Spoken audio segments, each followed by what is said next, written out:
Zinedine Zidane barely ran. He rarely tackled, yet defenders feared him more than any sprinter on the pitch. Prime Zidane was proof that in football thinking faster beats running faster. Watch old footage and it looks almost lazy. Zidane glides where others sprint, he never seems rushed, and yet the ball obeys him completely, as if it were tied to his feet. His story starts in Marseille, France, where he grew up playing street football. That rough, crowded game taught him to protect the ball in tight spaces, a skill that never left him. His upbringing shaped his calm. Raised in a tough district of Marseille, Zidane learned early to stay composed under pressure. On the pitch, that steadiness became a weapon sharper than pace.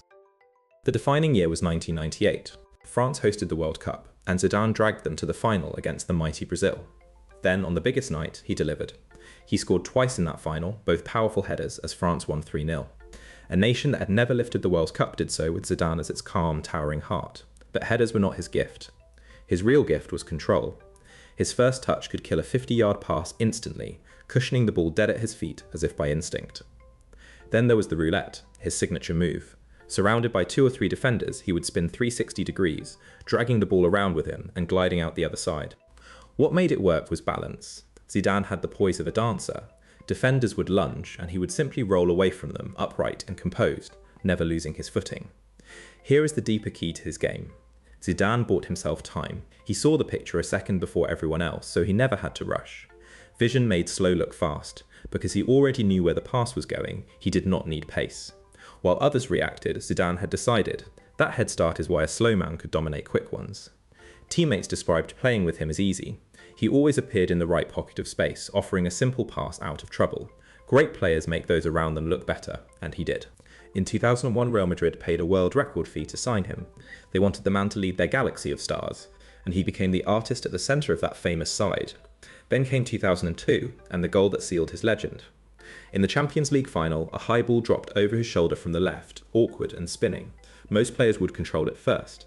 Zidane swung his weaker left foot and volleyed it perfectly into the top corner. It is still called one of the greatest goals ever scored. That goal captures him. Difficulty made simple. Where others saw a scramble, he saw a chance and executed it with a technique honed by thousands of hours of quiet work. He was not flawless, his temper could flare, and it cost him famously in his final match, but even that was part of the man, passion burning under all that ice-cold calm. Even his flaws fed the legend. That famous red card in his final match showed a man who never stopped caring. Ice on the surface, fire underneath, right until the very last minute. After retiring, he returned to Real Madrid as manager and won the Champions League 3 times in a row. The same calm reading of the game worked from the touchline too. Compare Zidane to today's game, obsessed with sprint speed and pressing. He would still dominate. Intelligence and touch do not go out of fashion. Chaos always bends around a calm mind. That is the heart of his genius. Football is often sold as an athletic contest. Zidane proved it is really a thinking game, and that the best brain usually beats the best body. My honest opinion is this. Zidane is the finest example of football intelligence ever seen. Strip away the pace of modern stars, and his understanding of the game still stands above almost all. His influence shaped a type of player, the deep, elegant playmaker who controls tempo rather than chasing it. Many have tried to copy that calm. Very few have come close. There is a lesson for young players in all of it. You cannot always be the fastest, but you can always think faster, watch more, and touch the ball better. That never stops mattering. Prime Zidane remains the template for beauty and control.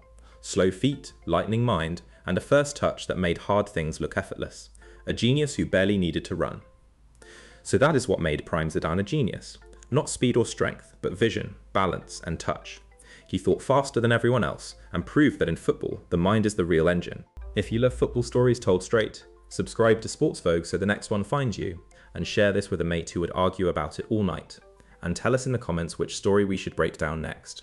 We will see you at the next one.